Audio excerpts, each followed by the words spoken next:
I watched Kara's.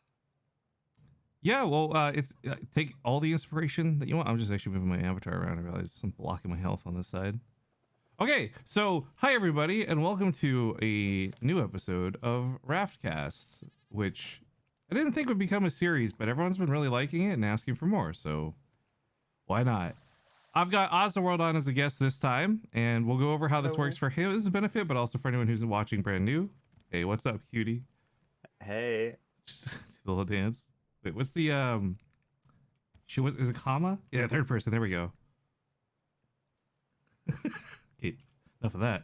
Welcome to the raft, Ozza. So this is a raft in survival mode. I've just been going around collecting a bunch of resources for you and other guests to come on and basically build your dream house here on the raft. If you want to come join me on the second level, you got Oh, in at a it's good nice up time. here. Before we hang Yeah. on, before stop, halt. Before we do the house tours, the patch has actually added some really fun cosmetic stuff, but I'm also not sure if you have access to it or not because I had to like open boxes in game for it. So if you Okay. don't, I can make you some lights and some ledges and some other things as you build. Oh wow. Okay, cool. Yeah, this was the first one. This was Mew. This is Mew's hut. This is Muse Hut. Oh, this is very cute. Yeah. This is so sweet. I've been grinding paint too. I would prefer if you. What's your favorite color? Um, Probably green. Green. Okay, I'll see what we can do about making green. This is Kara's house that definitely didn't get wrecked. Fun story about this one. It got wrecked. There used to be art on this wall behind you, Yeah. Mhm. and I accidentally broke the wall and the art with it. So now, Oh no. but the rest of it's fine. I recovered it. I saved it. I repainted it and everything. She made the like her classic witch tower thing. You know, she does in Minecraft and stuff. Yeah, this is Kara vibes. This is kind of evil but cozy and warm. Evil but cozy and warm. I like that. Yeah. Well, What's going on there? oh, come on. So you know Shovel, right? Yeah, I know Shovel. So a lot of Shovel's fans used to watch my stream, and we'd hang out, and I'd name animals after them. And if they misbehaved in chat, then I brought them over here to the timeout corner. So I think presently we have Bless them. Corinne, and yeah, Corinne, and I can't even see the name tags of the other animals, but yeah, they're in timeout. They're in timeout. Oh, you won't have a zip line tool. You have to swim back over. I forgot. That's fine. I'm a pedestrian. I'm a guest. Guests don't get to zipline. Guess they'll get a zip line. Well, let me show you where the essentials are because you'll get probably hungry and thirsty while we're playing. I should have an extra bottle for you upstairs, but if I don't, I can just give you mine. So here's where the main water refill is, fresh water. Oh, okay. Lots of food around here. I don't know if you played the game enough to know, but in this top left chest is the soup. If you eat any of this soup, it like increases. It gives you like this little tiny green sliver that makes the hunger tick slightly slower.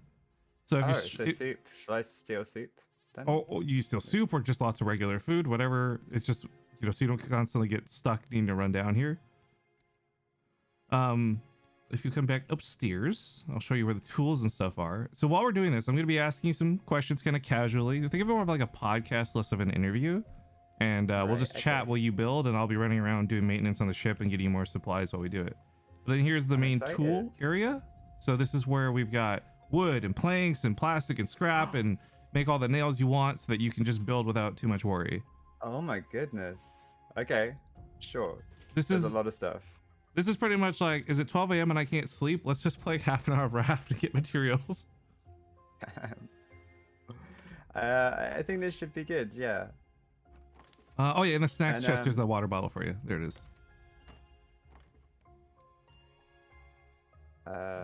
Oh yeah. I didn't even get far enough in the game to have a water bottle. I'm still on a plastic cup level. So I've got two plots set out. One's for you, one's for Lexi. You're here first, so you get to pick which one you want. Ooh. Ooh. Which one would I'm not thinking which one I want. I'm thinking which one Lexi would want, and I'm gonna pick that one. You want to steal hers, yeah. Yeah. Well, this I one's... think Lexi likes to be different, and she would want to be like here. It's a little more separate, you know. Yeah, well, I reckon. on the other hand, she might want to be closer to Kara, though, you know? Ooh. Oh, also, we I didn't just show you think this one. Check out whatever I Zine's hut. build, whatever I build isn't gonna look as good next to Kara. Dude, so you see those little lights? Those are brand new. We hung those up. They look really cute.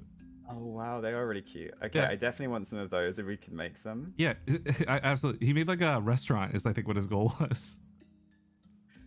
I'm thinking okay, we have some places to stay. We have an evil magic witch's tower. I want to build something zen. I want to build something quite like, Hey man, whatever you want. feng shui. Oh, let me give you this Are axe. these both the same size? These Yeah. pots? So everyone Okay. everyone gets kind of like a 4x4 area. Yeah, but here, take this axe because you'll need it to chop up the ropes and stuff as you go and whatnot. Perfect. Okay, yeah, sure. I'll take this one. I'll take this one. I'll keep building in a line, keep things ticking along.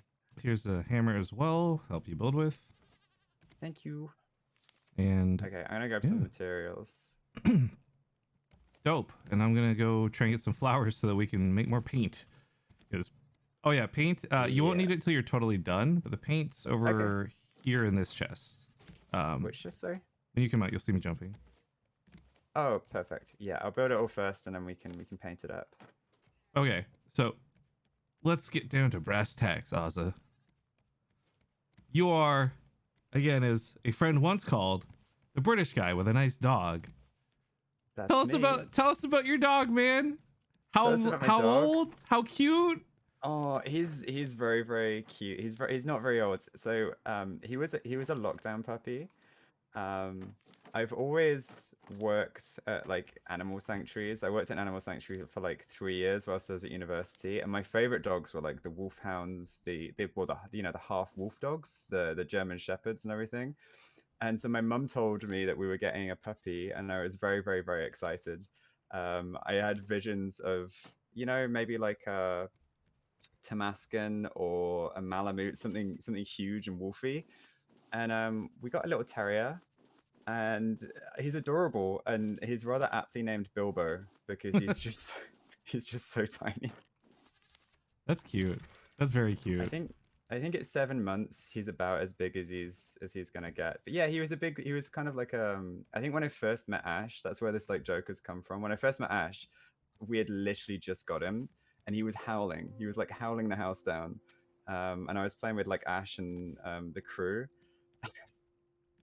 And they could just hear these little pathetic yowls going off in the background. So I became the British guy with the dog. I don't know. You know what? Of all the stereotypes you could have been regarding being a British guy, the one with the dogs are pretty solid. Pretty solid one, I think. It's I wasn't upset when when you told me. I thought it was funny. Ash is also just a very funny person, and I like that she's very blunt. So when she's trying to describe who to invite to this Among Us lobby, I was so confused initially because I'm like, I know like 5 British people, but I have no idea who has a dog. Like, that's cute. That's nice. I've personally only had a cat in my life, and sadly she passed away several years ago at this point. But man, I love. There's something about like the bond of being a pet owner.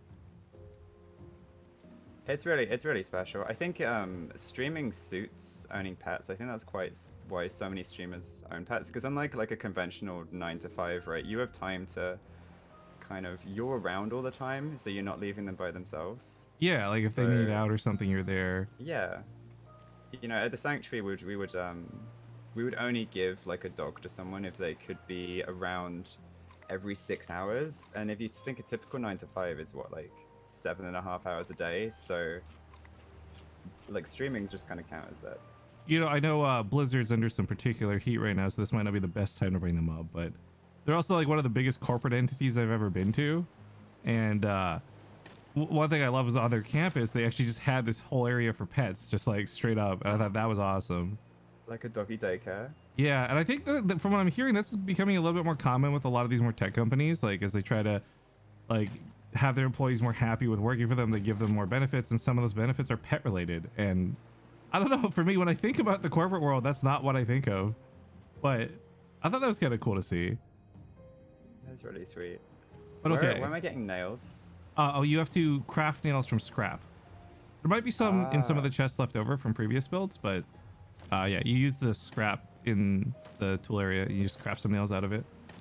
You will need a significant amount of nails, by the way. So don't worry about making a bunch.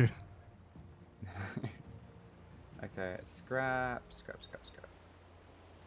Okay, so you got a cute pupper. Tell us about you, Ozza, for those who are uninitiated with your kindness. Uninitiated. Aw. Who is Ozza? Who is Ozza? Well, Ozza is very new to streaming. I only started in February of this year, which is why a lot of people might not be very familiar with me. I feel like to a lot of people, obviously you included, like I kind of came out of nowhere. Like everyone who has met each other through Among Us has sort of, if they've not met, they've heard their names before, right? Well, I don't know But about I that. moved. To be honest, I like moved, yeah. take someone super popular and established like Freya, right? Mm-hmm. I knew about as much about Freya as I knew about you when we first met. So I don't know like, about. I don't know if that's necessarily the Have you case. heard her name before? Not a single time. Or- Not a once. Oh, okay. Maybe that's a British thing. I guess she's very well known in the UK scene. Yeah, probably, but I'm just saying. I think a good chunk of people who got into playing Among Us with each other had no idea who some of the other people were at first. But what was really nice too was like we all became friends pretty quickly. Yeah.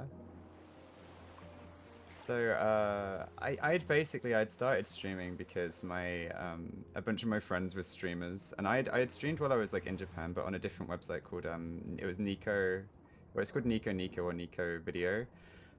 It's a very different experience to Twitch, and It sounds yeah, about 10 times more adorable. it was there's a lot more. It kind of, the best way to describe it is like 2010 YouTube. Like you could just kind of do whatever you wanted and there was an audience for it. You didn't have to play some crazy meta. You could just kind of post a video of a panda sneezing and get 20 million views. Oh my god, it's so funny you mentioned that. I was thinking about that the other day, like how much things have changed in terms of like content, right? Everyone's trying to game the algorithm or game whatever. When pranks were popular, everyone was doing pranks and dumb stuff like that. I kind of miss when you just had people posting these like 3-minute videos of it's just funny stuff, but they can't do that anymore because they're too worried about like the algorithm not picking them up and stuff. Yeah, it's it's the same with streaming, right? Like I would love to be a variety streamer, but I don't think viably that's a thing. I know Courage the other day was talking about like, hey, yeah, he's just started streaming whatever he wanted, and he's seen a big viewership dip. But as a small streamer, that viewership dip is like a lot more noticeable. You can't make an income necessarily or grow your stream just streaming everything. You know, thinking on that, it's really interesting because you know, I don't know how much you know about my past, but I used to have a significantly larger viewership than I carry nowadays, and I think the viewership dip. I'm not going to try and take anything away from anybody. Everyone has their own experiences. But for me, it was, I think, more noticeable losing 500 viewers than losing 5. But the scale, like, essentially is the same, right? Like, you're still losing people that is a percentage of your audience. But I can kind of see why Courage would be upset about stuff like that. But at the same time, man, like, yeah, since I've had to restart, because, like, I think I restarted maybe 3 months before meeting you. It definitely hurts when you see your viewership not at say like 200 but at like 150. You're like, I thought I was doing pretty good this month, but I guess not. Yeah, it's a strange one. Among Us has hurt quite a lot as well. I feel like everyone kind of felt it was going. I'm sorry, I can't find any scrap anywhere. Oh wait, we should have plenty in here, do we not? Yeah, the wood chest, sorry, aptly The wood chest. and incorrectly named. Yes, scrap is hard to get, so I just piled it in with the wood. Thank you. Yeah, Among Us was interesting because it created a lot of opportunities, and I think some people saw it as networking, and some people saw it as making friends, and some people saw it as like a viewership ride. I know I was talking to you know Yeti, right? Yeah, I love Yeti. I love Yeti too, but he was talking a little bit how you know, Among Us viewership for him was so great at the start and then started falling off, and it really hurt because it feels like you've done something wrong. You know, you've lost this boost that you had over the month or two from playing Among Us. You have to remind yourself it was, you know, it was a lot of lurkers, and you've maintained your core people, and all you've lost is people that weren't contributing necessarily to your kind of community. They were just there to watch Among Us. I got really lucky personally, where for me, like I said, it was kind of a restart phase. I left StarCraft 2 and esports and was getting into doing variety stuff. And playing Among Us was awesome because I didn't go into it with the goal of having viewers. I knew restarting over, going from a 2,000 concurrent average to a 100 concurrent average, like it was going to be bad no matter what. So my focus was just on making friends. So I feel like for me, Among Us was this great period. I know other people are lamenting because of the viewers and that whatnot, but for me, I was just like, nah, I wanted to meet new people and make new friends because I've been stuck in the same scene for years, and I got to do exactly that. So I've got nothing but like positive opinions on how Among Us went. Yeah, me too. I think I started Twitch at one of the best times to start Twitch because the meta became. I started Twitch to play with my friends and to make new friends, and the meta of Twitch had kind of shifted to Among Us shifted it to group games and playing a lot more things like that. And all of a sudden, these servers were coming up. Like it used to be, if you wanted to organize a group game, right, you'd get a Discord group together. And message people individually, and these servers started popping up that was like, hey, here's a queue of people, just sign up here. Like, Among Us purple, Among Us green. Yeah. Are you like antisocial and too scared to reach out to people? Just click this button and you can play. I'm like, oh my gosh. Yeah, it was really funny too, because like you'd go to these servers, and for me a little shocking was like people I'm friends with now, like Jordan and others, these big streamers were there, and it was like I would never know how to reach out to them. They've got millions of subscribers, but they were just there. Suddenly you're just like, oh, I suddenly have access to these massive content creators who, it's not like you want to use and abuse them, but you had no way of contacting them prior. Yeah, they weren't in your world, and now you're just sat there with like, in a call with them. And so I do feel like I started Twitch at a very opportune time just to meet new people. And we met in Among Us, and it's a strange way to meet someone as well. It's kind of like a game where you're not supposed to trust them. Yeah. And you're interacting sort of once every couple of minutes in a meeting. I feel like, and I don't know if you agree with this, I'm sorry to interrupt, but I feel like that's almost a better way to get to know people, because it's no like, oh, you're not feeling the awkward silence with menial conversation. You're not like, you get to show kind of your mental fortitude as well, because you're presenting whether or not you can pull off lying and shit like that. Like, I feel those little interactions gave me a much better insight to some people than any kind of sitting at them with like a TwitchCon would have done. Yeah, it's I think my favorite ones of meeting people though was proximity. Proxy was so fun. It was so fun, and it kind of just, I don't know what happened to it. I'm not sure if everyone just all agreed at the same time to stop playing ProxChat, or whether the mod just wasn't supported. But I can tell you exactly what happened, because there's still people who use ProxChat like a lot of the time, like as their main Among Us like feature, and it's as simple as just like, it didn't always work for everybody. And some people, their priority was to do proximity chat, and some people, their priority was to play with their friends. And I think what ended up happening was the people who wanted to play with their friends ditched prox chat, and the people who wanted to do prox chat ditched friends, I know that sounds really harsh, but that's my point of view of what happened. So that was how I made a lot of very close friends. But what I also found was, you would jump into a lobby of 10 people, and every single time there would be that one person I'd never met before, but there was just an immediate connection with. Like, there was an immediate rapport. You guys were just like on the same wavelength. Dude, pastaroni, ravioli. Yeah. That girl is so funny. I immediately just like, oh, she's down for shenanigans as soon as I met her. I was on board. And I think what's cool too is like you not only you make some instant connections, but you kind of develop some like for me, when I first met Brood, he was just like another guy in like Hafu's lobby or something. Like, I didn't really know much of him, didn't care to know much of him, because he was just like another random person. Now Brood's like one of my favorite people. Like straight up, and I don't care if he hears this and it's embarrassing later. Like, if someone tells me Brood's in a lobby, I'm in. Like, you don't even have to explain who else is there or what mode it is. Like, there are just some people I'm like, yeah, I'm in. I'm on board. Yeah, I agree. Brood is good people. And yeah, so again, like I came in with the Among Us meta. Viewership was pretty crazy immediately. Like everyone was like, oh, I streamed for 3 years to 5 viewers, and I was like, what? I'm sorry, what? Oh But yeah, that's always a weird stat to hear from people. yeah, I've never quite, like, I don't want to sound like, you know, belittling to people, but I just I was just pleasantly surprised. I went in it with very low expectations, and numbers wise, like honestly, within probably 3 months, I'd hit partner. Um, Well, you know why that and is, it, right? You've got an playing with you, accent, and accents are I got an act. fucking Yeah. cheating. As someone who doesn't feel like he has one Hey, because he comes with a North American dialect, you could say the dumbest thing and it will sound so fancy and good. It's like, so okay, oh, wait, mhm. you know how like in Japanese they say anything, it sounds badass as hell. Yeah, With British yeah. people, it's like you say anything, it sounds kind of refined and like intellectual, no matter what it is. Right. So when I met Vince, he was talking about how it was unfair because he just immediately trusted everything I said because it sounded so educated that he just assumed that it True was though. correct. But yeah, so it was an interesting one for me because I got into these Among Us Discord servers through knowing some of the big British people connections. People like, you've mentioned Freya, some of like the Sidemen, and they all stream kind of 11 to 5 p.m.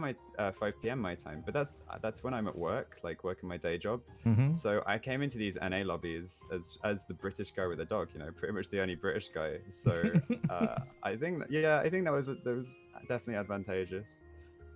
Actually, on that note, speaking of having a full-time job, I know I've been excited to talk to you about this, and we've on purposely been putting it off for personal convo to save it for the RAFTcast. So it's about time we discuss. Ozza, what do you do? What do I do? Okay, so before university, I like art was my passion, and I really wanted to like pursue a career in it. But I knew that I didn't necessarily want to go to art school. Like, I don't know if you've ever watched any YouTube videos from like Storytime animators or anything like that, but they always painted art school as like this terrible place where they force you to draw and get better at art and learn real art. And I just wanted to draw like manga and the stuff I grew up reading, So I decided to go for a less traditional route and a more Japanese route, which is taking an apprenticeship under an artist, which was when I moved out to Tokyo for about 10 months. This is so crazy. I love this story already. I worked under a mangaka, which is essentially like just being an art assistant, and there were 3 of us working under this one guy, and he was amazing. Like, and it was very much like immediately like jumping in at the deep end. It's like, hey, I'm not going to teach you. Here's a bunch of sketches. I need you to like neaten these Do up this. and make these look good. You've got like 8 hours. Do this, right? There's no wiggle room. You finish in that time frame, or like you don't do that job. It's very difficult, and that's probably why I didn't manage very long at it. But that kind of led me to like, I came back and I went through university and did the more traditional route. But I'd always wanted to kind of work in like like YouTube or Twitch or something along those lines. And so I ran a YouTube channel the whole time I was there, and somehow a writing degree, my art experience, and YouTube video experience kind of culminated in me managing to get myself hired as it's called a creative producer. It's essentially along the lines of like, I get to write and storyboard animations for like video games, video game trailers specifically, and like little cinematics for games and stuff. And it's an amazing job. I really love it. Yeah, well, I want to ask you more about this, but I want to touch back on something you just said. Also, quick apologies to the YouTube video. I thought I turned off alerts for this. I didn't. My bad. And everyone who's subbing or anything today, I'll get you guys shouted out and properly thanked once we're done with this show. But a teacher, oh my goodness, dude. Okay, so from someone who had terrible teachers in high school and probably didn't experience his first good mentoring experience till like I was 25, the difference a good teacher can make is so insane. And it's like, I'm not here to start making the argument like teachers in America aren't paid enough and whatever, because I mean that's a worldwide thing. But Yeah. like someone who teaches you something well with passion can leave such an impact on you versus someone who teaches you poorly and makes you not interested in the subject at all. And I'm really glad you had like a good teacher for art stuff, because I feel like especially with art you need to like kind of be inspired almost by the person who teaches you how to draw or do manga or whatever, because that's a medium that I think is so easily criticized. I think part of it is, and I don't want to sound this as like a dig at teachers, because a lot of them are incredibly talented, but there's always been that joke, right, that those who can't do teach. And I felt that at university when I had these writing professors, and I was like, have you actually published anything? You're teaching me how to write novellas. What You're what kind of teaching me? works? Yeah, like what works do you have like to kind of qualify you besides you taking this course and deciding that you could teach this course, you know? Whereas working under an artist that you can just straight up see, you'll sit behind him, and in the space of 5 minutes, he could draw something that would take me 3 hours and would look half as good, not even half as good, you know? So um You know, it's through Gardic phone that you can really see this too, right? Like the people who can draw so quick in that really tiny little bubble that everyone stresses out about, and those who can't are just like come out with a stick man after 5 minutes. And I'm definitely feeling like a lot of the time people are in the latter category. Gothic Phone has been great at teaching people to get better at arts very quickly, though. So there's been, for instance, like I play in a regular lobby every week with a group of similar people, and the one that surprised me the most, because I guessed that Cara would be an amazing artist. You know, she's great at cosplay. She's It's good at very everything. artsy. I hate it. Yeah, She's and I was funny. like, She's of pretty. course. Shout out to Cara Corvus real quick. I was like, of course, Kara's good at art, but then like Z. Like every week I would play with Z, and every week Z's art would just be so much better. Like it passed the point where it's like a stick man, you know, and I'm just like, no dude, that's an actual drawing right there. Like you have just blown me away. An actual drawing. An actual drawing. That sounds so mean almost.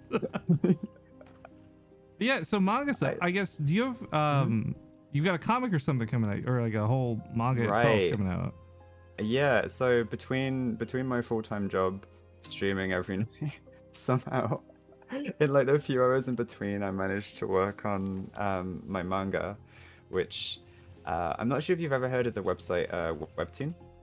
Yes, I actually read quite a few things on Webtoon. Okay, I love it. also- It's essentially, for the people not in the know, it's kind of like the YouTube of comics. Like Yeah. anyone can post anything, and it's really great. It's really great. I gotta say, like on this note of Webtoon, just before we dive back to you, the Korean comics are so beautiful. Like who gave them the right to make people look so good all the time? Do you wanna know? Have you seen True Beauty, like the comic? No, I was like, wait, this is a really profound question. Like, have I experienced true beauty? No. Okay, no. have you experienced True Beauty? So the creator of that is like the most beautiful K-pop star looking Korean woman I've ever seen in my entire life, and Oh, she's geez. also the creator of this insanely just professional looking webtoon. And I'm just, I don't know how people do it. I don't know how they do it. Like they can create sort of 40 panels of insane artwork every single week, and you look at the credits, and that like they're the only person credited, you know. And I'm just like, what is going on? I just unlocked a new item, by the way, while you were talking, called motivational quote.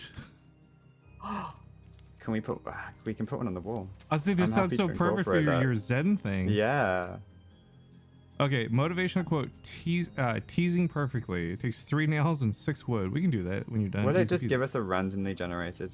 That's what I'm motivational thinking. It quote? probably just gives us some like weird RNG, like That'd be profound amazing. quote.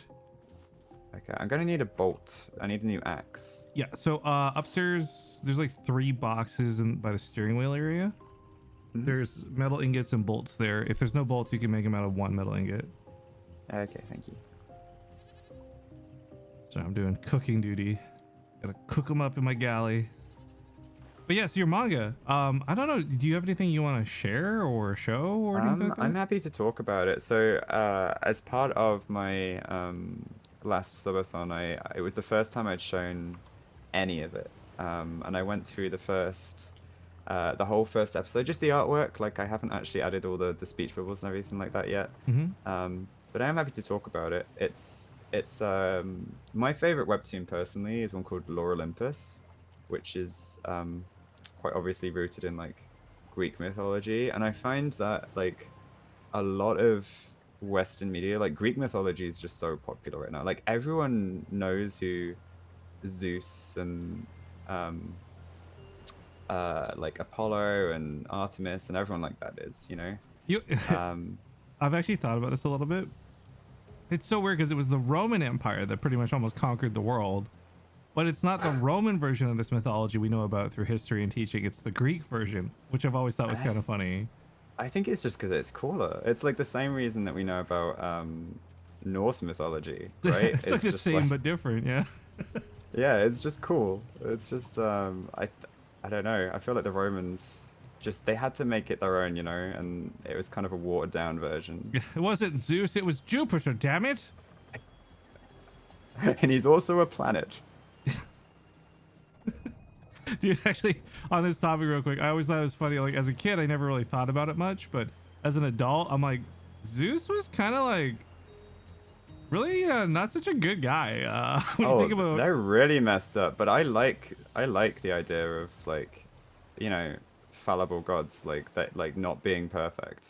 yeah, there was And oh, what was this? yeah. There's an anime called Charlotte or something, and it was about like it's in this genre of like, you know, everyone's got this superpower, but all their superpowers are kind of incomplete or imperfect.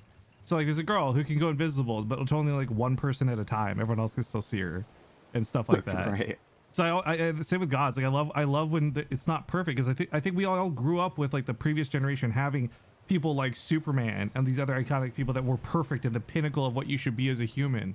And now we kind of appreciate these more realistic versions because we realize not everything's so perfect, right?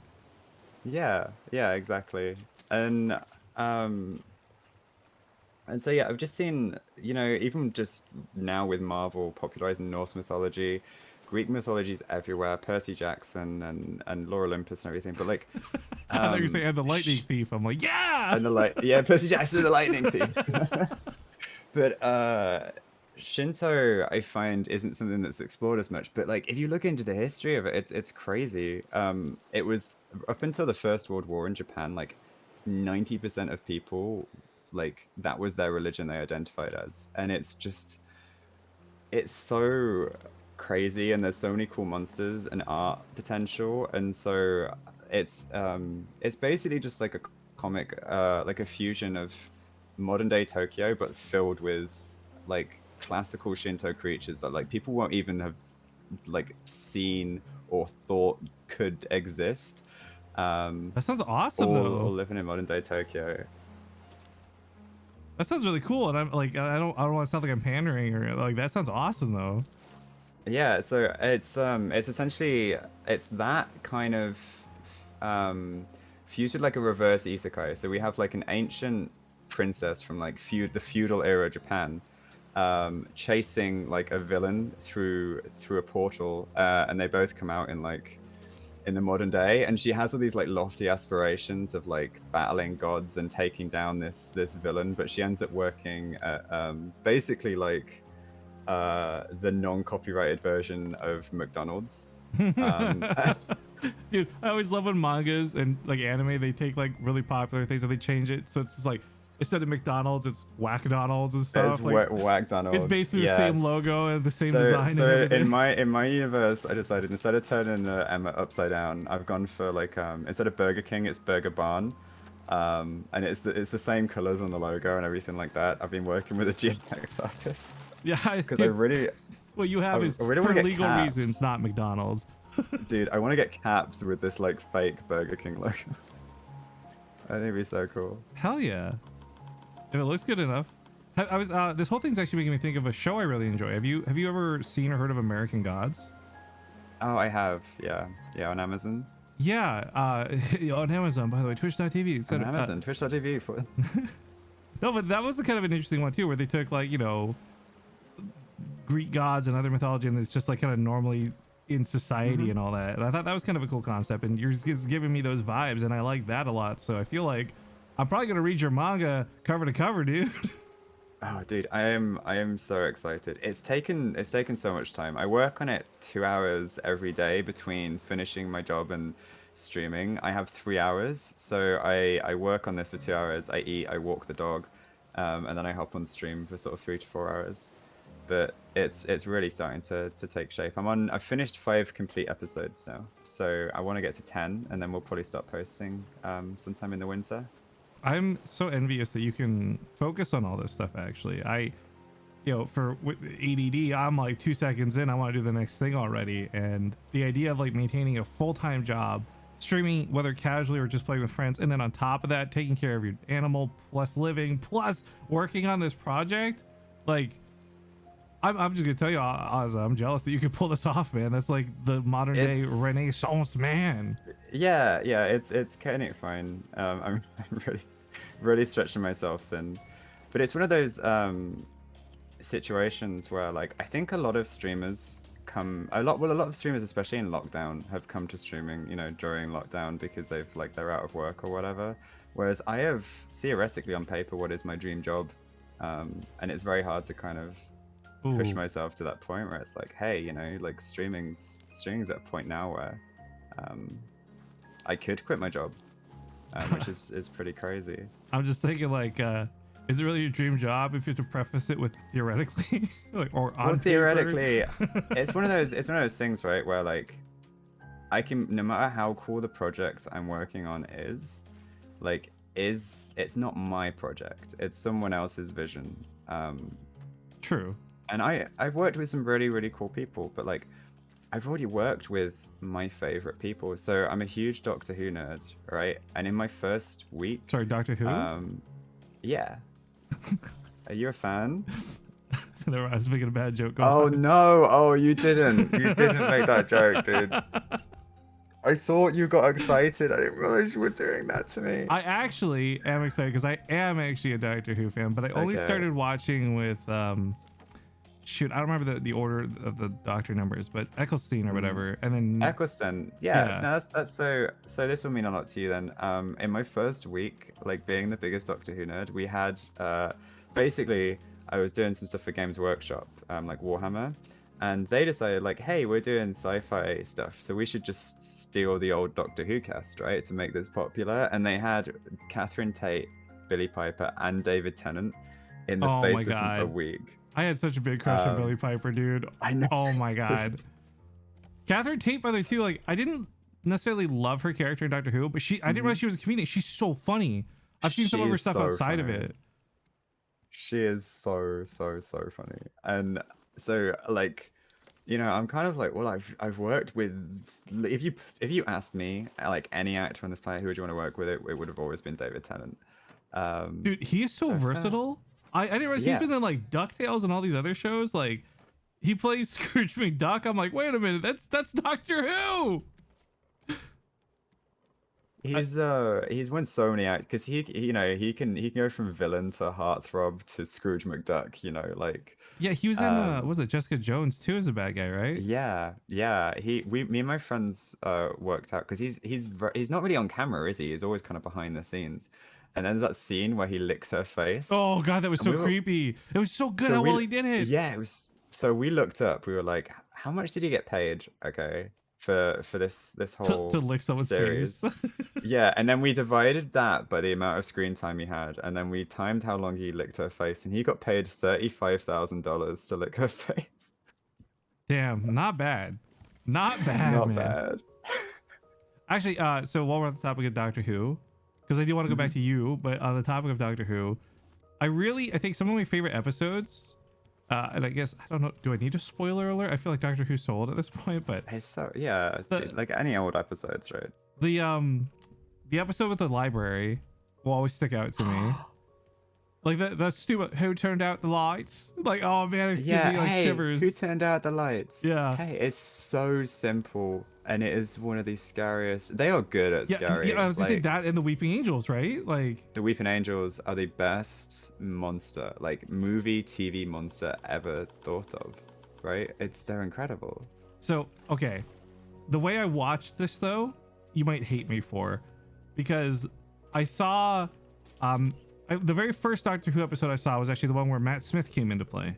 I had heard of Doctor Who. I had known David Tennant was like the Doctor, but I hadn't really watched any Doctor Who. So they did like that kind of reboot in like, was it 2011? And Matt Smith came in.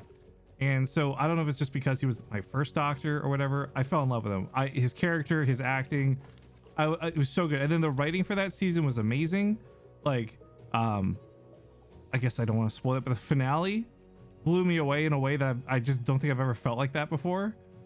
And it was such a cool feeling that I went, okay, I gotta go watch the other ones now. You gotta go watch the other ones. So yeah. instead of watching it backwards, I kind of watched it backwards in a way. As soon as I was done with the live season, I went and looked up the first episode with David Tennant, and then I watched it from there going forward to the most recent.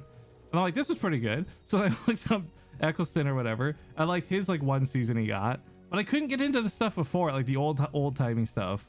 Like that was just not my flavor. It's very different. By the way, how do I make can you make like plants, like hanging plants and things like that? We would have to go buy some, but yes, we could make some, because Cara, if you look in her house, I think she has some. You can use that as an example of what we can get. I would like some, yeah, just anything, any like ferns or anything like that we could get a hold of would be cool. Okay, then I'm gonna have to set sail for Tangarosa or whatever it's called. So Matt Smith, in my opinion, like, as much as I think David Tennant had the best exit on the show, like I cried. Like, oh my god, yeah. Oh my god, dude. Oh my god, yes. I don't want to go. Damn, dude, did Matt Smith have the best opening episode ever? Like, so epic. It drew me in immediately. I'm even getting goosebumps right now thinking about it. Dude, I want to go back and watch it right this second. And dude, okay. Yeah, it was always my dream to work on Doctor Who. Like, that would be it. Of all the companions, God, we were really getting into Doctor Who. Who I think what we should do is on go. So 1, 2, 3, go. Say who our favorite companion was.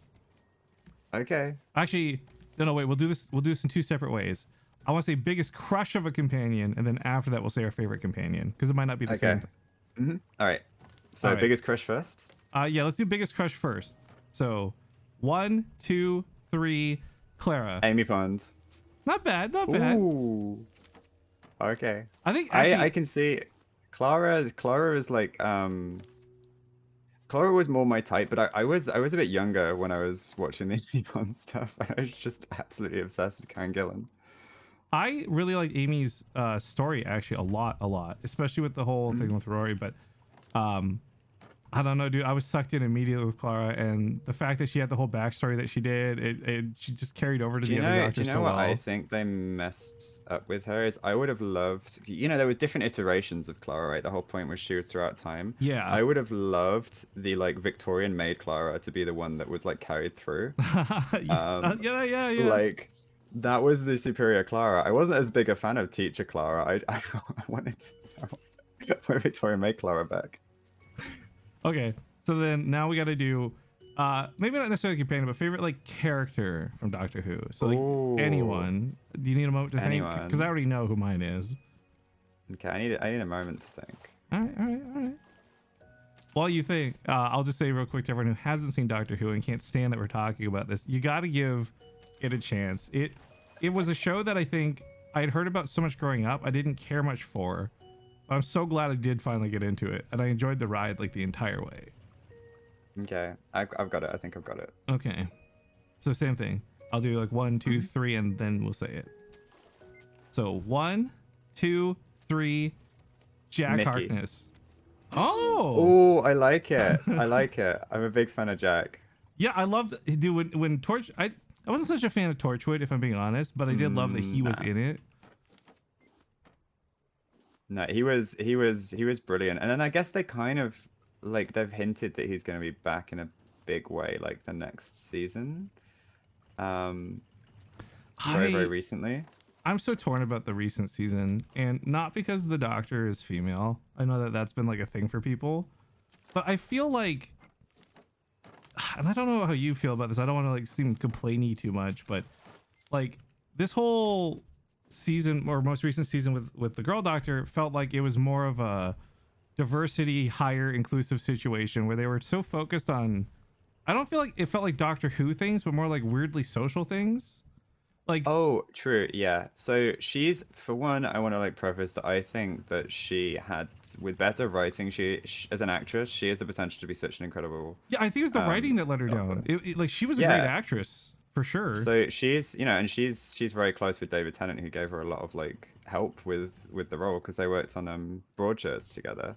But yeah, so that they were like social issues are important, but and I liked some of the historical social issues they tackled, Yeah, but well, then they went back in they time. did like an yeah, but they did a they've done like 4 back in time episodes all focused on social issues, and then they did a climate change one where there were like plastic monsters, and I Yeah, was like the that's a bit on plastic the monsters one nose. was where I thought that was actually the exact episode where I rolled my eyes and said, "Come on." It was the worst. It was the actual worst. Like, and it just pained me as a writer and a Doctor Who fan. I was no, I'm not about it. Yeah, my thing is like you know, the old guy, the Indian girl, the black guy companions Mhm. are just like, I don't know, they all were good in their own way, but it didn't feel like they meshed well together. No. The old guy ended up being my favorite by far. Same name as I have, so I like them. He was funny. He added something. The others were just kind of there to ask questions on behalf of like the viewers, so. Yeah. Well, either way, like I mean, it's not like I hated the season. I just felt like it Mhm. was weaker than the others personally. Oh yeah, for sure. But if they are gonna bring Jack back, then I'm on board. Whatever. I saw the episode that they brought him in for, and I thought it was pretty good. But if they're gonna, I hadn't heard anything else other than that because the problem is over here, Doctor Who's not as big of a deal, so you don't hear Right, so much right, right, about right. it. It's a yeah. Whereas I don't know. I know Jodie Whittaker's after this season they've shot. She's done. Um, which is a shame. I just I don't think they explored her as well as they could have, and it's not her fault. But it's not the end of the world. I kind of thought actually quite a bit when I was watching Loki. I had those kind of like same kind of vibes from the Yeah. actress they had playing Sylvie. Yeah, so funny story. Like one of the guys I work with actually has been on a date with her. And Really? That's yeah, cool. it was very Did he have any cool. fun stories, or was it just like She was super lovely and apparently an amazing cook. Um, is the only stories I have, but I do know that she was a little old for him. 'Cause she just looked very young though. yeah, I guess that's movie makeup magic and stuff, right? Right, right. But okay. We're nerding out a lot, which I'm okay with. But let's get back to you, my man. Let's talk Good, about yeah. Ozza again. It's not the Doctor Who cast. So okay, you got your cool manga like en route. That's gonna come out eventually.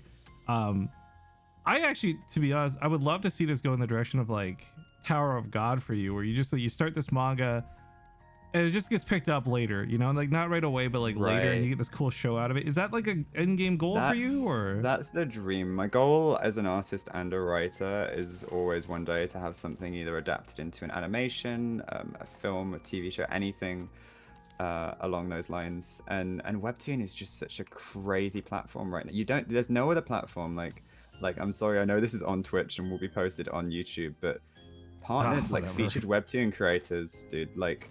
So to get featured on Webtoon, it's a lot more difficult than arguably than Twitch and YouTube partner, right? It's like it's it's nothing to do with viewership numbers or anything like that. Like Webtoon editors look at every single series that is uploaded to their website is seen by one of their editors, which is crazy, right? And they will see a series and they will track it as it like and sort of they're watching at all times to see like, hey, what's like our next feature gonna be? Yeah, it kind of reminds me of And like people go to like the amateur sports games in college and stuff to scout for like the right, next pro. yeah, and their support team, because when you are featured and you become a featured creator and you start getting posted on their front page, they pay you, unlike any other partner thing, they pay you a minimum wage, right? They pay you this, like I can talk about this publicly. They pay you $2,000 minimum a month to Whoa, every single featured creator. that's awesome though. They give you one-to-one editor support, like pretty much 24/7. You have access to your editor as long as they're awake, Yo, and it's a shame they though. will get you these opportunities, right? They will talk to TV studios and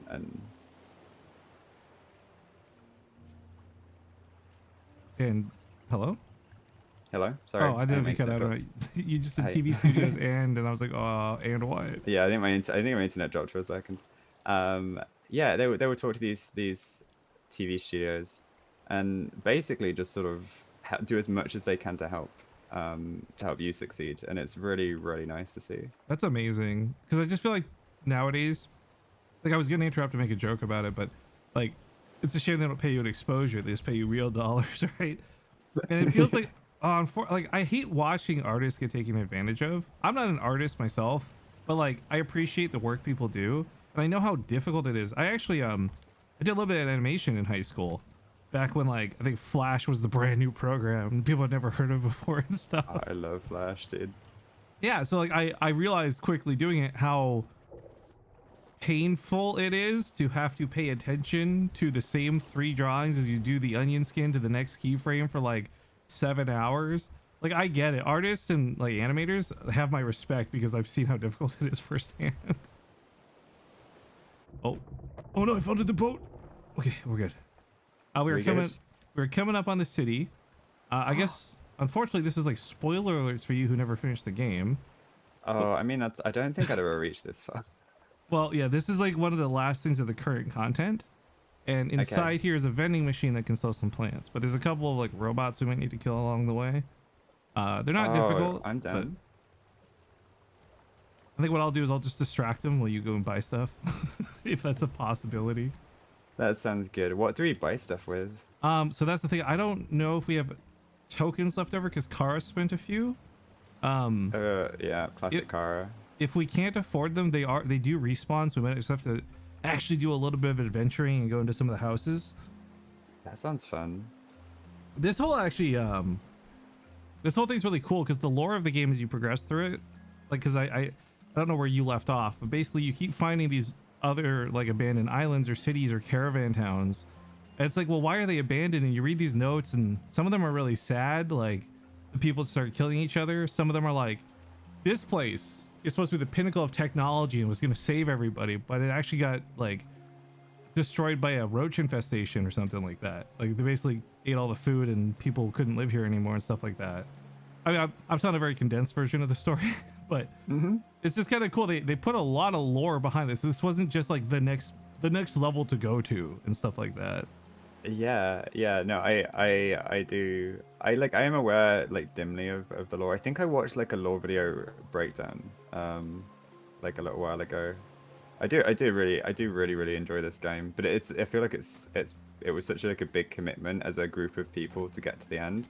Oh yeah, it was it was me, Kara, Crumb, and Captain Sparkles.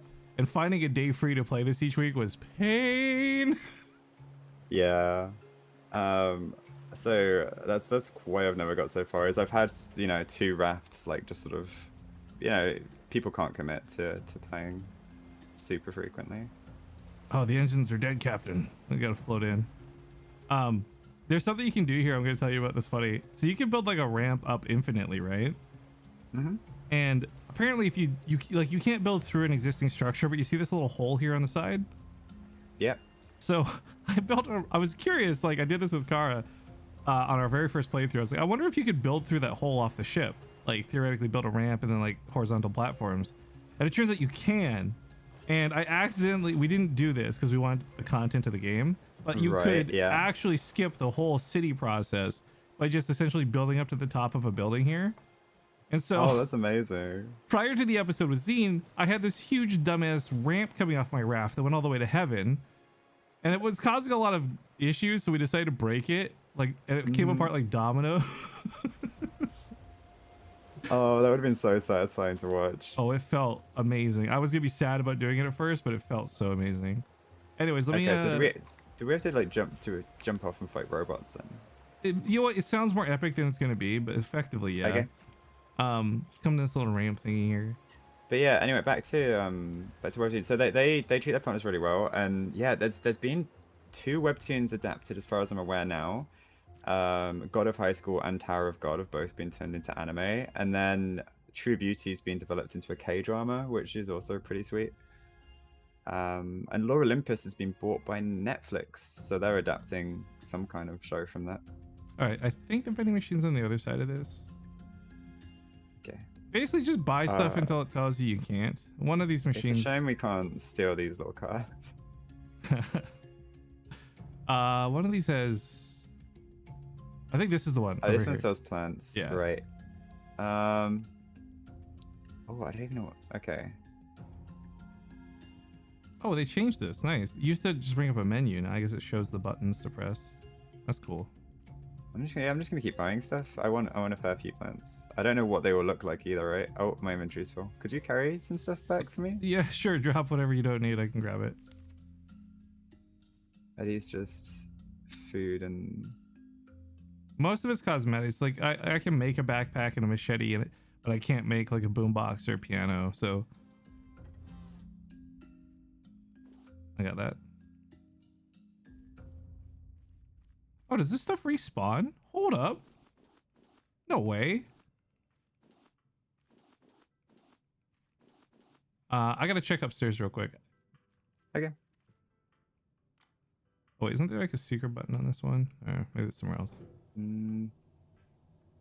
Oh yeah, Ashley Marie was also part of our raft crew. I forgot about that. Oh, she's part of my Phasma crew.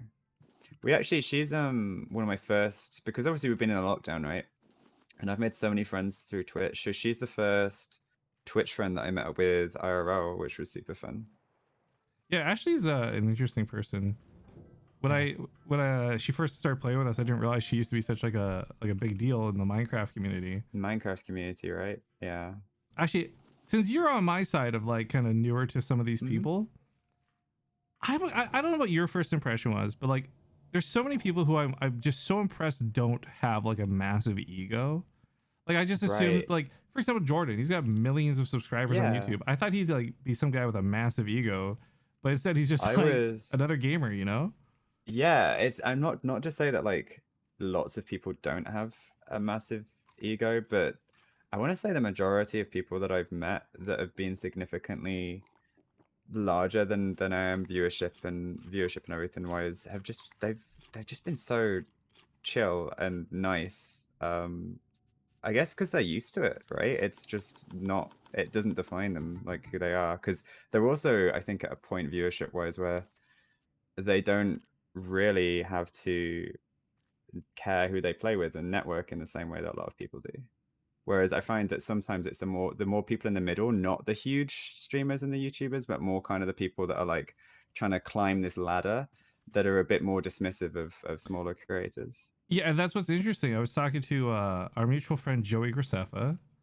Hello, It was Jerry. a bit of a more private convo, so I'm not gonna like start doing too many details. But he talked about how basically, yeah, he's been around long enough that he can kind of tell who like the real ones are, and you can tell when the people are kind of clout chasey or just in it for the money or whatever. And I was like, you know what? That's the vibe I get though, because like I feel some people you just vibe with. Like you're like, this is a good person. I'd stake my reputation on this person being a good person. Yeah, I found definitely like. Hang on, I have one of your plants, by the way.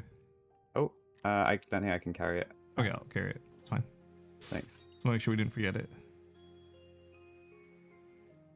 Yeah, it's a strange one. Twitch friendships are like, I've had so many I've had the same conversation so many times, like offline with people about like yeah, Twitch friendships are so strange, because ultimately, like, you know, like already in a few months there have been situations where like people have had opportunities and they've outgrown, you know, quote unquote outgrown me, or you know, like anything like that. Like I joined Twitch to play with I had my friends. The first people that got me into streaming and these Among Us servers was Ellum and Milk, and very quickly, almost as soon as like I started playing Among Us with Ellum, he was in the Happy lobbies, and like I was like playing in lobbies without him, and you know that immediately he's playing Among Us with these different people every day, and I'm playing Among Us with different people every day, and I'm kind of like, well, you know, we're still friends, but I just don't see you anymore.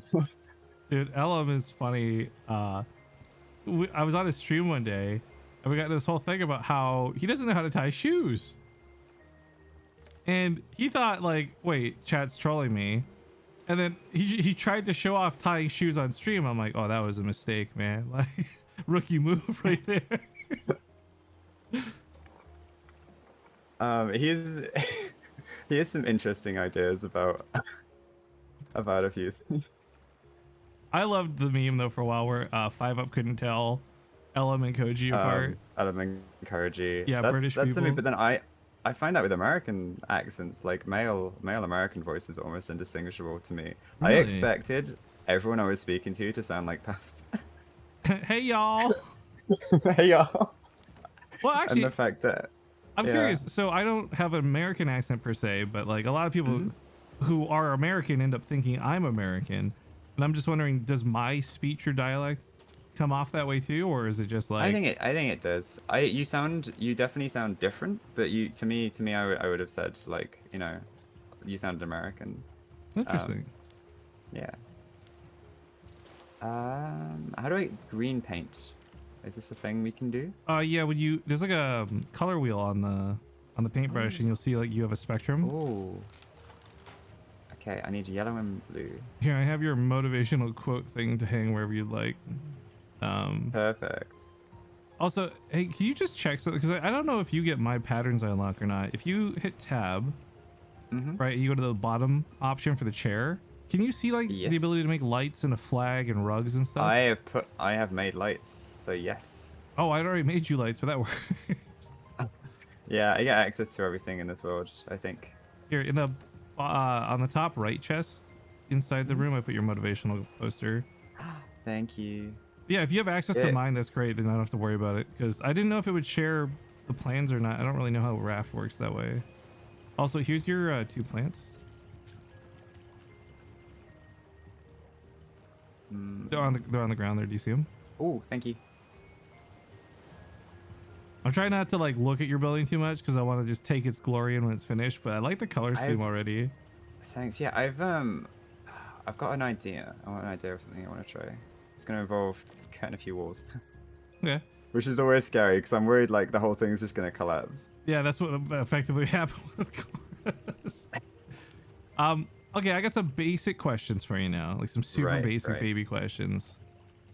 All right, it's your last day on Earth. Maybe you're ascending to go to space, or you're on death row, whatever it is. You get a last meal. What is your ideal meal?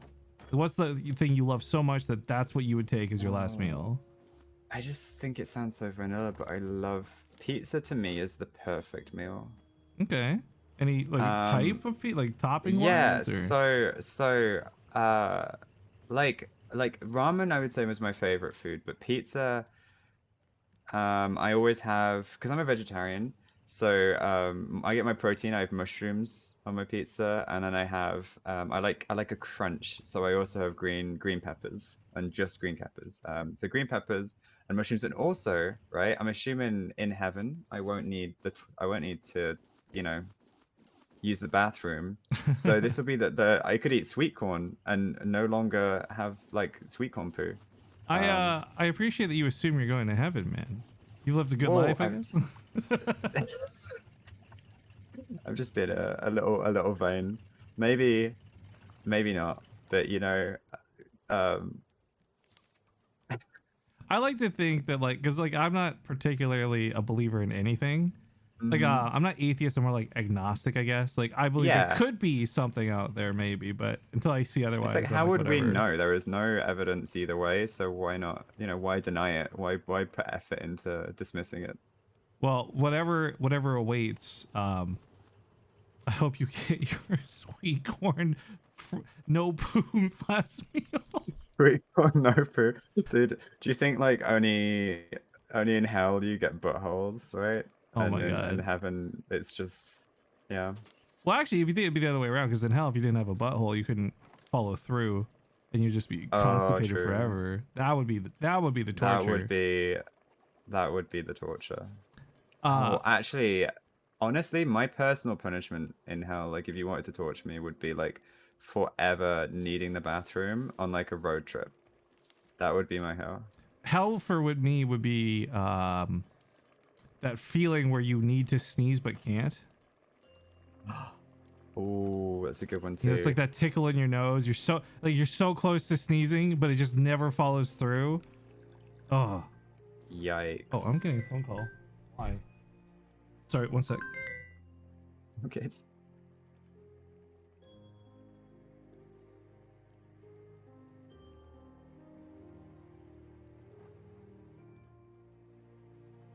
Oh, okay. It was a scam call. No big deal. Oh, Yeah, I tried to take one of these on stream. I put it on speakerphone and everything, and it was like text to speech, like, "This is the government auditing you. You have not paid taxes and are under arrest unless you call this number and pay for things," or something, right?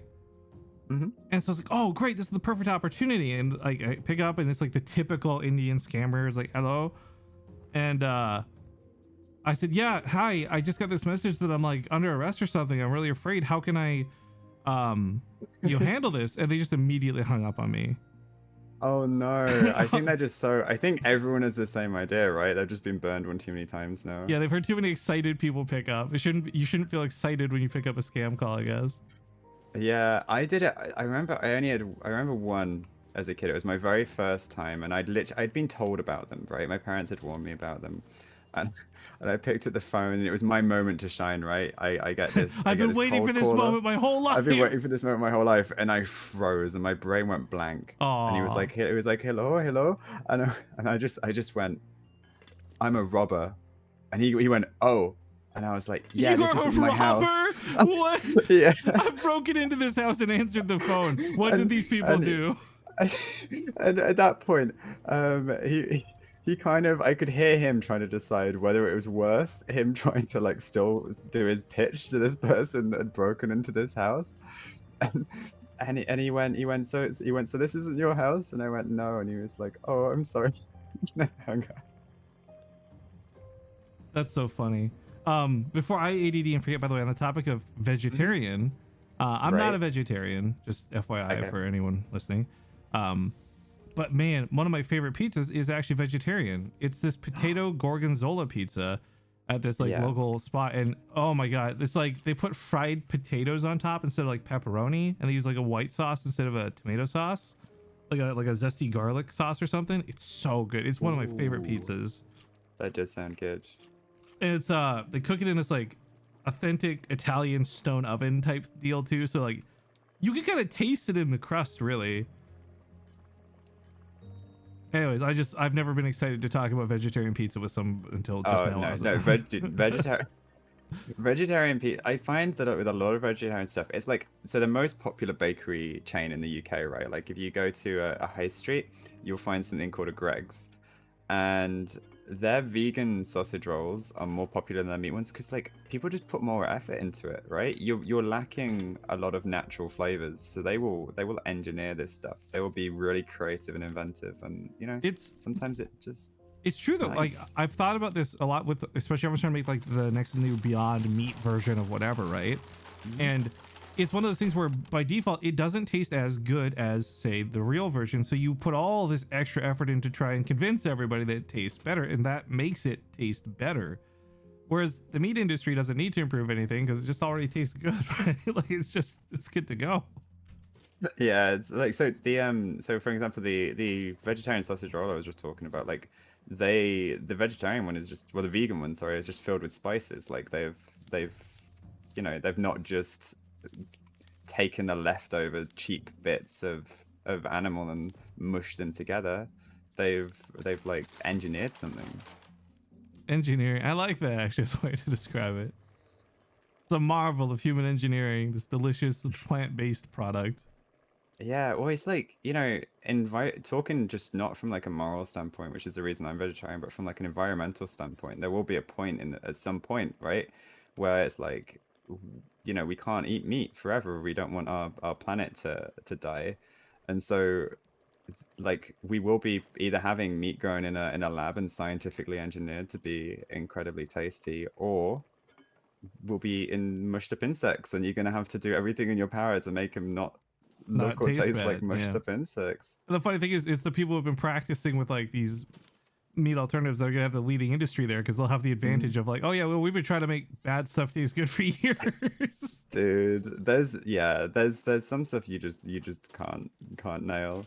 But the one thing I'm sick of as a vegetarian talking to people is like people immediately feel defensive, and it's why it's something I don't bring up that often. Like I'm not judging you. I'm not in a constant state of judging you. Please chill. Like I've You had know to why? cook meat.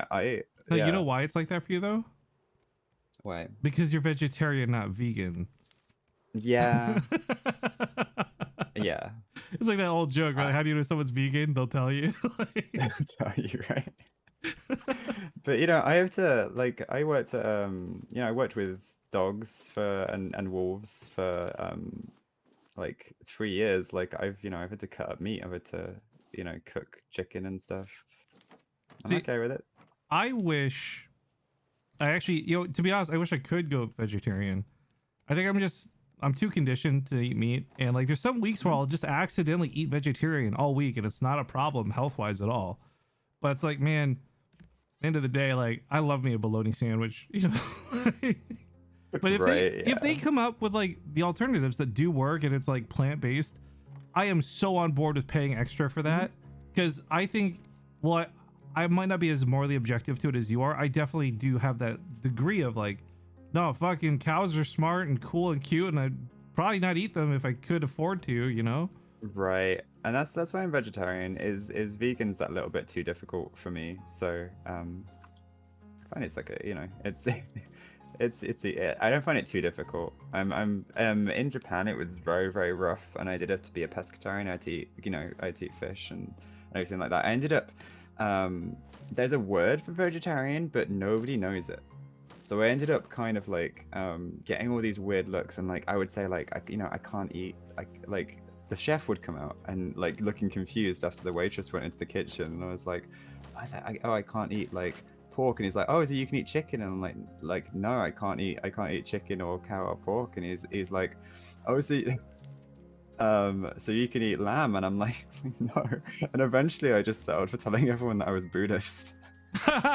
And then they just go, oh, and it's not a problem.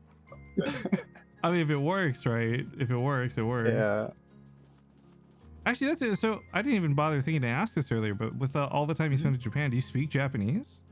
Yeah. I'm very, very rusty, but something again, but it's going back to the comic. Like something I'm really excited to do is I started YouTube doing music stuff, like lots of video game music, songs and parodies, and I don't really want to go back to that, but I don't want to lose kind of like music and art have always been my two favorite things, and I've never really found a way to kind of have time for the two. It's always been one or the other, so I'm going to be writing a lot of rock songs, like J-pop songs to go along with the comic, because music plays a big part in it. And I'm excited to kind of like, pick up some Japanese again and do some translation stuff. I've watched so much anime over my life. I'm half Japanese. I had grandparents who spoke Japanese. I have never picked up any Japanese despite trying like my whole life. It's tough. So like being in Europe, obviously we're taught European languages, and they all have these similar characteristics and traits. Like I feel like when you've learned one Asian language, you can pick up the rest a lot more quickly, but they're just so different. The way that they're formed is crazy. And I know a lot of people that can speak it quite well and just not read it, because the characters are so out there and wild. Well, I feel confident, at least I can usually tell what someone's speaking in terms of like, oh, that sounds Chinese, that doesn't sound Japanese, and stuff like that.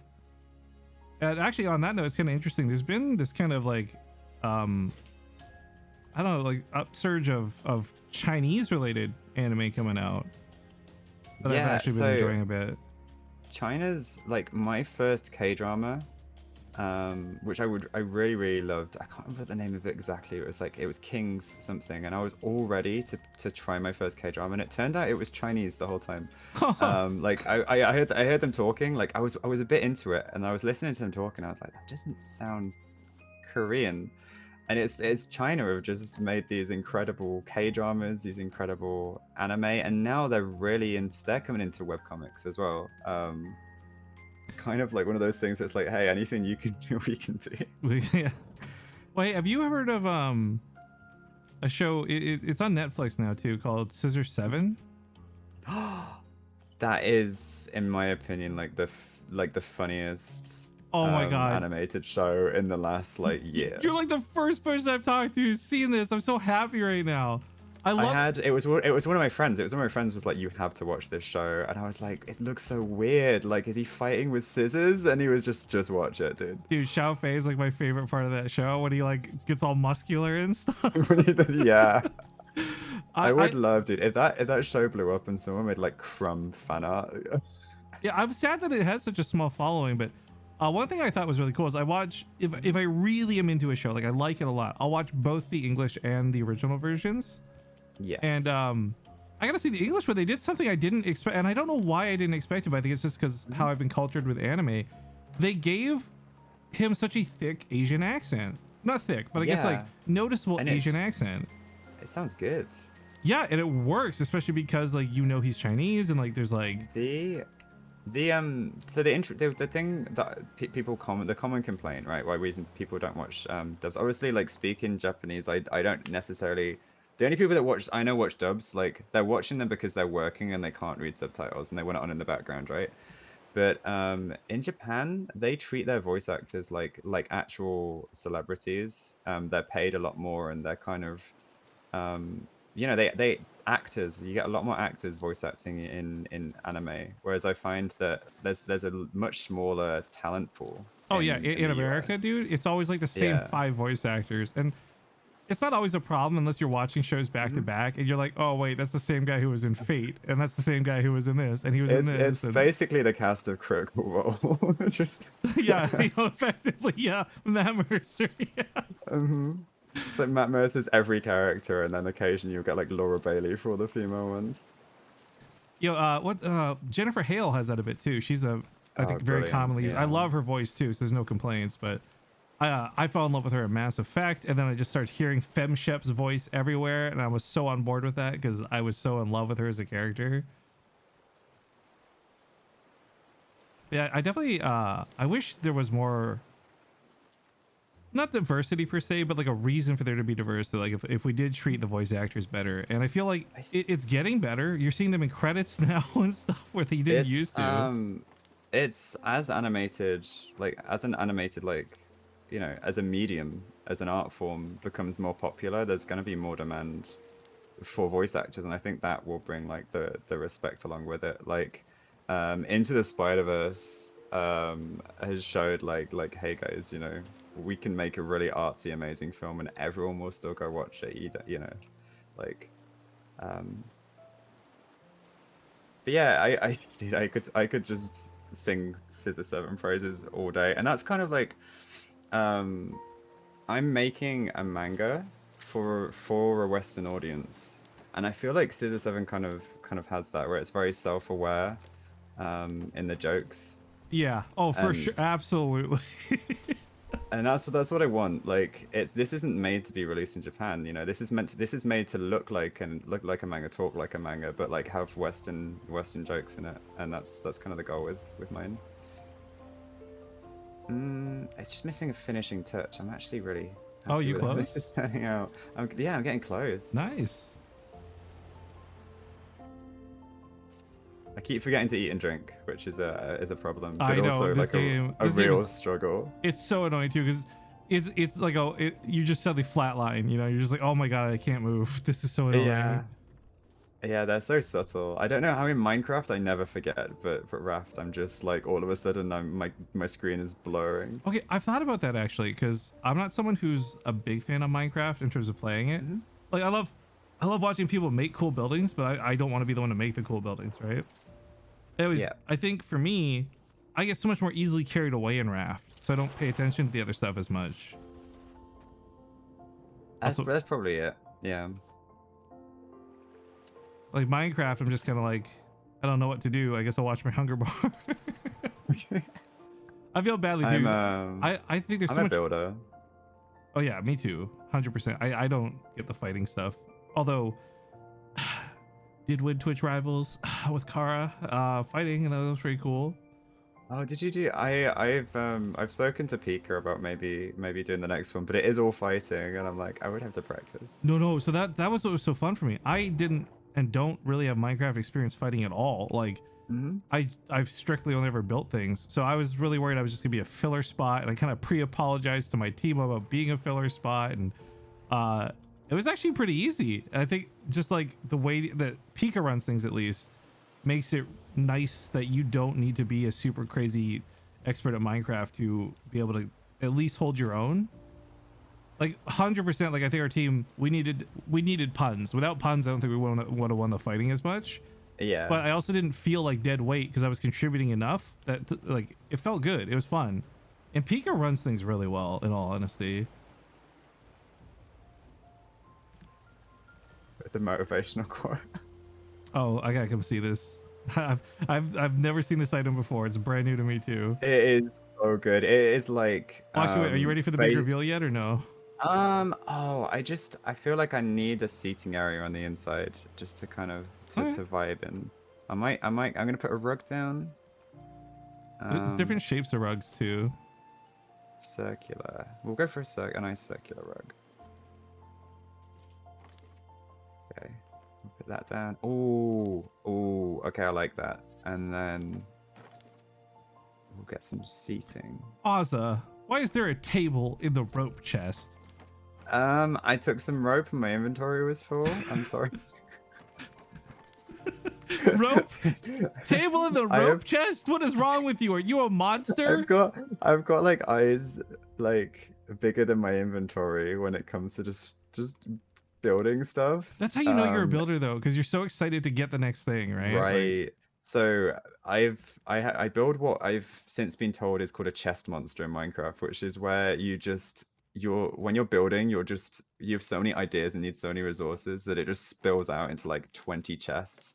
So you build this beautiful monument, and then around it there's just all these ugly wooden chests just filled with crap that you've like needed while you were building it. I've got I'm like in real life I'm like this too, where I appear messy, but I'm very organized with my mess. Like, okay, it looks like there's a bunch of shirts on the floor, but it's like I know exactly which shirt is on the floor. You know what I mean? Yeah. And with games, I just stash stuff really quickly. So for me, it's fine. But when I play with others, like my friend Artemis, oh man, he hates. Like he just wants to organize when I play with him because he knows how much of a mess I make, and I feel so bad every time. Oh, that's amazing.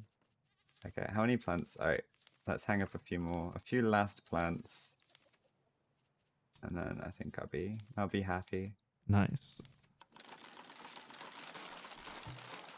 Just, I mean, you know, Elena. We know Elena. I am very, very jealous because I'm waiting to move out to like fill my streamer kind of room with as many plants. I want a new office, so I'm resisting the urge to buy so many plants, but they just make everything look so nice. Yeah, I think Car's another big plant person too. I don't know, plants in general are like I haven't looked much into it, but I think I want a snake plant if I'm gonna get a plant. Ooh, yeah. I feel like those they look nice and they don't need to look fabulous to look nice. As a big Karate Kid fan, I am ready when I move out to have like my big dream is to have like a Mr. Miyagi like bonsai tree room where Oh like my goodness. I've never looked into that, but like I really want to start to finish have like a whole like nursery of bonsai trees and like trim them and just see what it's like. Okay, on that topic, gotta ask, did you watch Cobra Kai? Yes. Okay. And I won't hear anything bad about it because I freaking loved it. So I have not seen the full third season yet, but I saw the first two and I liked it quite a bit actually. So you won't hear me starting to badmouth it or anything. But I will say I was very apprehensive about it at first because it felt like they were leaning really hard on using Mr. Miyagi for like everything. And I'm like, how many times can this guy have a revelation about his past that he hasn't already had? Right? Yeah. But yeah, I was surprised because it gave me that was it Barney Stinson, and they would always talk about like those memes about how he was Oh, actually the yeah, bad guy, and then they actually kind of make him out to yeah, be the and bad guy in this as they made adults. that the joke. That was what got me hooked, and that was how I got like my dad wouldn't watch it because he's the biggest Karate Kid fan I know. Like to the point where like he because of the Karate Kid as a kid, he became like a full like third dan black belt in Kyokushin. Oh But jeez. like I was like the way that like there's literally just one episode where he sits down and tells the Karate Kid, but from his perspective, like where he's Yeah, the good guy, and yeah, I was yeah. just like, oh, that is amazing. Like that is amazing writing. I Um, love re-envisioning of things when it's done well. Like I don't know if you yeah, watched it or not, but the new DuckTales that came out, it was yeah, I'm so sad it got canceled. They did such an amazing job of not only incorporating all of the stuff from the past and the previous like versions of DuckTales universe, but they did it so well and made it refreshing and new that I loved it. yeah. I want some more lights actually. I'm trying to think what else Sorry. is like a good re-envisioning of things. Like Karate Kid was good with Cobra Kai. I'm trying to think of actually like, yeah, like good reboots. Because that's the one that like immediately Oh, comes to mind. it's super. Dark Crystal. Did you do the Dark Crystal remake? I haven't seen it yet, but it's on my list of to see things. Okay, so that was the weird thing about that, and this isn't a spoiler. The weird thing about that one was it's like because it's a prequel, it's like I already know what happens. I already know that know like how it's all gonna these go. happy, lovely girlflings are all gonna die. Like everything's gonna go wrong, Well, and it was really it was already quite a dark show, and I'm watching it, I'm just like, oh god. Well, you know what's interesting? That was kind of like my take on Rogue One with Star Wars. Like, Mhm. you knew that none of these characters were going to make it because they didn't appear in, like, you know, the original Star Wars trilogy. Right. Yeah. But man, did I fall in love with all the characters. And I thought, to be honest, and I'm sure I'll get hate for this somewhere, I thought Rogue One was better than all of the most recent three the sequels. Oh or no, whatever. 100%. Rogue One is one of the best Star Wars movies ever made. It is just incredible, and I love the fact that even though it's Disney, they were like, hey, no, you can kill off these characters if you want to. Like, you don't have to drag this out into like a whole series. Which Halo game was it that did that too? Was that Reach? Halo Reach. That was Reach, another great you one. start with the helmet on a planet. You start knowing you're gonna die at the end. Yeah, right? yeah. And like as it goes on, you're kind of like, oh, okay, you know these characters are gonna start falling off, but like you're kind of hoping that it won't be till way later. You know? Like, Okay, I need food. I need food, and then I'm ready for the big reveal. Okay, I'll bring you 20 bananas, my friend. Thank you. Stick them up. This is a stick up. Actually, I don't even have to put my hands up. Ah. Oh, Oh god, it's rolling away. I should have thrown out of the ramp. I'm sorry. Okay, I'll get some water too. All right, I am so excited to see your project, Oh, Ozza. man. We need to talk off stream about like anime and shows sometime, because it sounds like we've listened to a lot of this, like watched a lot of the same ones, Yeah. especially the cult ones. I think we're getting this. I'm getting the same vibes. Yeah, we can nerd out sometime for sure. The thing I love about anime too is like okay, this is the last question I'm going to ask because we're going to conclude it with a reveal. But if an intro is good, like we're talking like it's got a banger soundtrack, or maybe it's animated really well, whatever your definition of good is, do you skip it or do you watch it every time? I watch it every time. Okay, because I feel like I'm very much on that same camp. I know a lot of people will skip it even if they like it, but I'm just like, yeah. The one, so I've been rewatching. It's not an anime, but Steven Universe is one of my favorite intro songs of like any animated show, and I've been rewatching it, and Netflix automatically skips the intro, and it's really upset me. There's so many times where I'll have to rewind on Netflix to go back to like the intro. Like was it B&A? I don't know. Do you watch B&A? Yeah. First, I love the song. That song is such a banger. I play that in the shower and I just start dancing to it. Like, and so I want to watch it every time, but when I'm binging it, it auto skips it to the next episode. And I'm like, some shows also do it where they edit it themselves to be like that. So Supernatural has "Carry On My Wayward Son" as like the intro song, and I want to listen to that every single episode, dude. And they just in the later seasons they just cut it so it's like just the logo and like a loud sound. What is going on with my phone today? Sorry, one sec.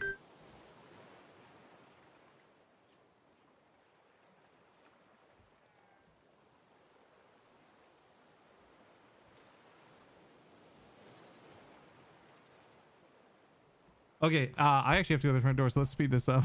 I told them Okay. 5 minutes. Okay. Sorry. Apparently my groceries I ordered them for 6, but it's 4:47. 4:47. Well, you know what? At least you get your groceries earlier. All right, but Are you yeah, on the ready for the topic big of reveal? Supernatural, before we get out of that one, love the show. Hated where it went, but it was still a good ride the whole way through, I think. It was a great ride the whole way through. All right, And Ozza. I've since, yeah, this is the big reveal. Dun dun dun dun dun dun dun. Oh my god, I'm glad we did this at night. The lights look so good. It's so cute, right? I love these lights. So I had to just put them on the top to kind of balance it out a bit because, like, yeah. But I love this look, dude. You're right. You did. Oops. You went for a very zen thing, and I fell off. I didn't really know how to do grass, so I was like, I'll paint the floor green, and it kind of worked.